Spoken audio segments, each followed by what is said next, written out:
ইনুসের আমলে যাদের জন্য ছুটে যেত সেনাবাহিনী, যাদের উদ্ধারের জন্য থাকতো এপিসি, ক্ষমতার পালা বদলের পর এখন সে জাতীয় নাগরিক পার্টি এনসিপির বেহাল দশা। ইনুসের আমলে সেনাবাহিনী নিয়ে রাজনীতির মাঠ দাপিয়ে বেরিয়েছিল যে দলটি, তাদের নেতারা এখন রাজনৈতিক প্রতিপক্ষের হামলার শিকার হচ্ছে। দেশের বিভিন্ন জেলায় এনসিপির জুলাই পদযাত্রাকে কেন্দ্র করে ধারাবাহিক হামলা, হুমকি এবং মনস্তাত্ত্বিক ভয়ভীতি প্রদর্শনের নজিরবিহীন ঘটনা রাজনৈতিক অঙ্গনে মারাত্মক উত্তাপ ছড়িয়ে দিয়েছে। 28 জুলাই হবিগঞ্জে এনসিপির বহরে হামলার ঘটনাও ঘটেছে। এ সময় সাংবাদিকদের কয়েকটি গাড়ি ভাঙচুর করা হয়। এই ঘটনায় আহত হয়েছেন দলটির কয়েকজন নেতাকর্মী। এছাড়া দলটির উত্তরাঞ্চলের মুখ্য সংগঠক সার্জিস আলম ও মুখ্য সমন্বয়ক নাসিরউদ্দিন পাটোয়ারীকে অবরুদ্ধ করে রাখা হয়। পরে পুলিশ গিয়ে তাদের উদ্ধার করে নিয়ে যায়। এনসিপি নেতারা অভিযোগ করেছেন স্থানীয় ছাত্র দল এই হামলা চালিয়েছে। এর আগের দিন মেহেরপুরের গাংনীতে এনসিপি সমাবেশ স্থলের কাছে বৈদ্যুতিক তারে দলটির শীর্ষ নেতাদের পুষ্পতুল ঝুলিয়ে রাখা এবং সমাবেশ স্থলের কাছে বোমা সদৃশ বস্তু উদ্ধারের ঘটনাও ঘটেছে। এনসিপি সহ একাধিক সূত্র বলছে, এনসিপির কয়েকজন নেতা উস্কানিমূলক ও প্রতিপক্ষকে অপমান করে বক্তব্য দেয়া গত 2 বছরে অভ্যাসে পরিণত হয়ে গেছে। মুক্তিযোদ্ধা, সুশীল সমাজের প্রতিনিধি, আওয়ামী লীগের পর বিএনপির সিনিয়র নেতাদেরকেও চরম অপমান করে বক্তব্য দিতে তারা ছাড়ছে না। হবিগঞ্জের ঘটনার সূত্রপাত হয় এই কারণে। এনসিপির একটি সূত্র বলছে, দলটির কয়েকজন নেতার এমন লাগামহীন বক্তব্যে এরই মধ্যে দলটিতে কয়েক দফা ভাঙ্গন ধরলেও তারা লাগামহীন। বিস্তারিত জানতে চলুন যাওয়া যাক বিশ্লেষণে।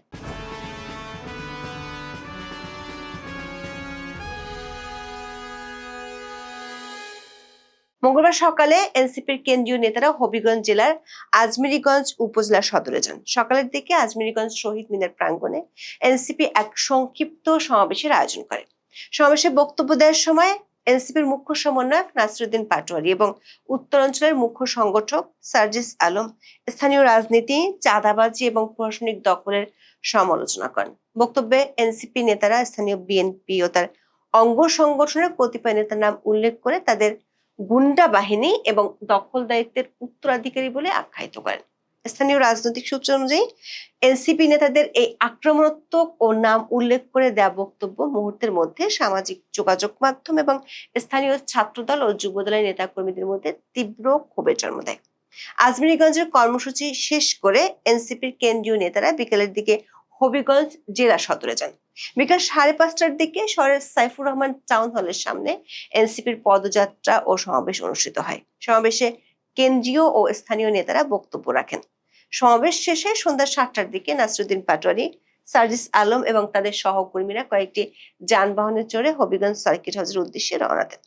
তাদের গাড়ি বহরে এনসিপির মিডিয়া টিম এবং সংবাদকর্মীদের গাড়িও ছিল। গাড়ি বহরটি শহর অতিক্রম করে স্টাফ কোয়ার্টার, থানা মোড় ও সদর হাসপাতাল এলাকা অতিক্রম করার সময় গলির ভিতর থেকে একদল সশস্ত্র যুবক ইট পাটকেল ও দেশীয় অস্ত্র নিয়ে একযোগে হামলা চালায়। এনসিপির অভিযোগ অনুযায়ী হামলাকারীরা ছিল হবিগঞ্জ জেলা ছাত্রদল ও যুবদলের সশস্ত্র ক্যাডার। তারা রামদা, হকি স্টিক, রড ও চেইন নিয়ে এনসিপির বহরে আক্রমণ চালায় এবং গাড়ি লক্ষ্য করে ইট পাটকেল ছুটতে থাকে।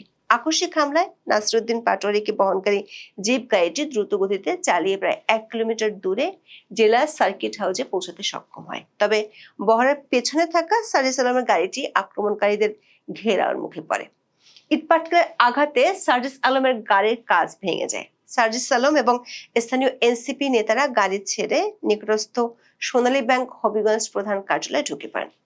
সার্জিস আলম সোনালী ব্যাংকের ভেতরে অবস্থান করছেন জানতে পেরে ছাত্রদল ও যুবদলের উত্তেজিত নেতা কর্মীরা ব্যাংক ভবনের চারপাশ ঘেরাও করে ফেলে। তারা বাইরে থেকে ইট পাটকেল ছুটতে থাকে এবং উস্কানিমূলক স্লোগান দিতে থাকে। সোনালী ব্যাংকের ভিতরে প্রায় 1 ঘন্টা সম্পূর্ণ অবরুদ্ধ অবস্থায় কাটাতে হয় সার্জিস আলম ও তার সঙ্গীদের। খবর পেয়ে হবিগঞ্জ সদর মডেল থানার পুলিশ ঘটনাস্থলে পৌঁছায় এবং উত্তেজিত জনতাকে সরিয়ে রাত 8টার দিকে সার্জিস আলমকে উদ্ধার করে সার্কিট হাউসে নিয়ে যায়। ঘটনার পরপরই জাতীয় নাগরিক পার্টি বা এনসিপির কেন্দ্রীয় নেতৃত্বের পক্ষ থেকে নিন্দা ও বিচারের দাবি ওঠে। মঙ্গলবার রাতে হবিগঞ্জ সদর হাসপাতালে সার্জিস আলম বলেন, এই হামলার বিচার না হওয়া পর্যন্ত তারা হবিগঞ্জ ছাড়বেন না। তিনি বিএনপি শীর্ষ নেতৃত্বের জবাবদিহি দাবি করে বলেন, তারেক রহমানকে জবাব দিতে হবে। এটা কি তার সন্ত্রাসী বাহিনী যারা শুধু রাজনৈতিক মতভিন্নতার কারণে মানুষের উপর হামলা চালাচ্ছে? সালাউদ্দিন আহমেদকেও জবাব দিতে হবে তারা জি.কে. ঘোষদের এ ধরনের সন্ত্রাসী কর্মকাণ্ডের দায়িত্ব দিয়েছেন কিনা। এনসিপির মুখপাত্র আসিফ মাহমুদ সজীব ভুঁইয়া অভিযোগ করেন, পুলিশ প্রশাসনের নিষ্ক্রিয়তার সুযোগ নিয়ে সন্ত্রাসীরা সার্কিট হাউসের নিরাপত্তা বলয় ভেঙে ভেতরে হামলা চালিয়েছে। এটা রাষ্ট্রীয় কাঠামোর জন্য এক ভয়াবহ সংকেত বলে তিনি দাবি করেন। তবে হামলার সার্বিক দায় অস্বীকার করেছে জেলা বিএনপি ও ছাত্রদল নেতারা। বিএনপি চেয়ারপারসনের উপদেষ্টা ও হবিগঞ্জ জেলা বিএনপি সভাপতি মোহাম্মদ জি.কে. ঘোষ বিবিসি বাংলাকে প্রতিক্রিয়া জানাতে গিয়ে বলেছেন, এনসিপির সঙ্গে তাদের কোনো বিরোধ নেই, তাদের উপর হামলা করারও কোনো কারণ বিএনপির নেই। জেলা ছাত্রদল সভাপতি শাহ রাজীব আহমেদ রিঙ্গন দাবি করেছেন, শান্তিপূর্ণ হবিগঞ্জ শহরে এসে অশালীন বক্তব্য দিয়ে শহর অস্থিতিশীল করতে চাইলে তার দায় বক্তাকে নিতে হবে। তবে এই হামলার সঙ্গে ছাত্রদলের কোনো সম্পর্ক নেই বলে তিনি দাবি করে বলেছেন, আজমিরগঞ্জে উস্কানিমূলক বক্তব্যের কারণে বিক্ষুব্ধ সাধারণ জনগণ বা পথচারীরা এই ধাওয়া দিয়ে থাকতে পারে। এই ঘটনার একদিন আগে সোমবার মেহেরপুরের গাংনী পৌর শহরের প্রধান সড়কের বাসিন্দারা দেখতে পান রাস্তার উপর দিয়ে যাওয়া বৈদ্যুতিক ও ইন্টারনেট কেবলে 3টি খড় দিয়ে তৈরি ও সাদা কাপড়ে আবৃত কুশপুতুল গলায় রশি দিয়ে ঝুলিয়ে রাখা হয়েছে।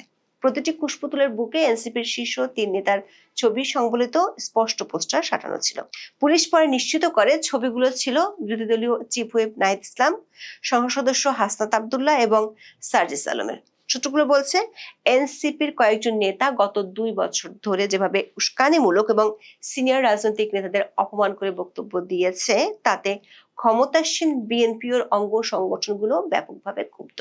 ইউনূসের আমলে গোপালগঞ্জে গিয়ে উস্কানিমূলক বক্তব্য দেওয়ার কারণে হতাহতের ঘটনা ঘটেছিল। গোপালগঞ্জের বিক্ষুব্ধ জনতার আক্রমণ থেকে এনসিপি নেতাদের বাঁচাতে গুলি করতে হয়েছিল আইন শৃঙ্খলা বাহিনীকে। সেনাবাহিনীর এপিসিতে করে প্রাণ নিয়ে পালাতে হয়েছিল এনসিপির সেসব নেতাদের যারা একসময় সেনাবাহিনীর সমালোচনার মুখর ছিলেন। এর পরপরই এনসিপির কয়েকজন নেতা কক্সবাজারে গিয়ে সালাউদ্দিন আহমেদকে অপমান করে বক্তব্য দিলে সেখানেও হামলার শিকার হয়েছিল।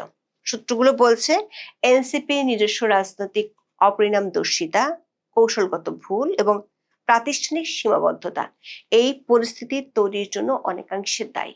দলটির একাধিক নেতা বলছেন, নির্বাচনে আওয়ামী লীগের অনুপস্থিতি সত্ত্বেও সংসদে মাত্র 6টি আসন পেয়েছে দলটি। অথচ দলটির অনেক নেতার বক্তব্য আর আচরণ দেখে মনে হতে পারে তারা সরকারি দল। ঢাকা ছাড়া দলটির অবস্থান স্থানীয় পর্যায়ে খুবই নাজুক। দলটির ভিত্তি স্থানীয় পর্যায়ে তেমন একটা নেই বললেই চলে। দলের নেতাদের এমন বক্তব্যের কারণে আর জামাত ঘনিষ্ঠতার কারণে দলটিতে এরই মধ্যে কয়েক দফা ভাঙন হয়েছে। হবিগঞ্জের ঘটনায় দেখা গেছে, হামলা শুরুর পর তাদের আত্মরক্ষার জন্য হয় ব্যাংক ভবনে গিয়ে আশ্রয় নিতে হয়েছে, না হয় পুলিশের উদ্ধার তৎপরতার মুখাপেক্ষী হতে হয়েছে। এনসিপি আত্মপ্রকাশের পর থেকে প্রায় সব প্রতিষ্ঠিত রাজনৈতিক দলের সঙ্গে নীতিগত ও বক্তব্যগত সংঘাত তৈরি করেছে। ফলে মফস্বলে বা বিপদের সময় কোনো সামাজিক বা রাজনৈতিক দল তাদের সমর্থনে এগিয়ে আসছে না। তারা রাজনৈতিকভাবে একা হয়ে পড়েছে। মেহেরপুরের কুশপুতুলে লেখা চিরকুট, তরুণ সমাজকে ললিপপ হাতে ধরিয়ে দেশ নিল রসাতলে। বিশ্লেষকরা মনে করেন, এ ধরনের বার্তা একটি নির্দিষ্ট রাজনৈতিক ক্ষোভের প্রকাশ ঘটায়। সাধারণ মানুষের মধ্যে একটি জনমত তৈরি হচ্ছে, জুলাইয়ের পর বৈষম্য বিরোধী নেতারা বা এনসিপির একটি অংশ রাষ্ট্রীয় সুবিধা, সরকারি পদবি নিতে ব্যস্ত হয়ে পড়েছেন, অথচ দেশের মুদ্রাস্ফীতি, নিত্যপণ্যের উচ্চ মূল্য, আইন শৃঙ্খলা পরিস্থিতির অবনতির মতো মৌলিক সংকটে তারা সাধারণ মানুষের পাশে নেই। গণমানুষের দৈনন্দিন অর্থনৈতিক সংকটের কথা না বলে শুধু উচ্চ মার্গীয় রাষ্ট্রীয় সংস্কার ও প্রতিপক্ষ দমনের রাজনীতির ফলে সাধারণ মানুষের সঙ্গে তাদের দূরত্ব বাড়ছে। এখন এ পর্যন্ত। সবাই ভালো থাকুন, সুস্থ থাকুন, নিরাপদে থাকুন। দেখা হবে আগামী পর্বে।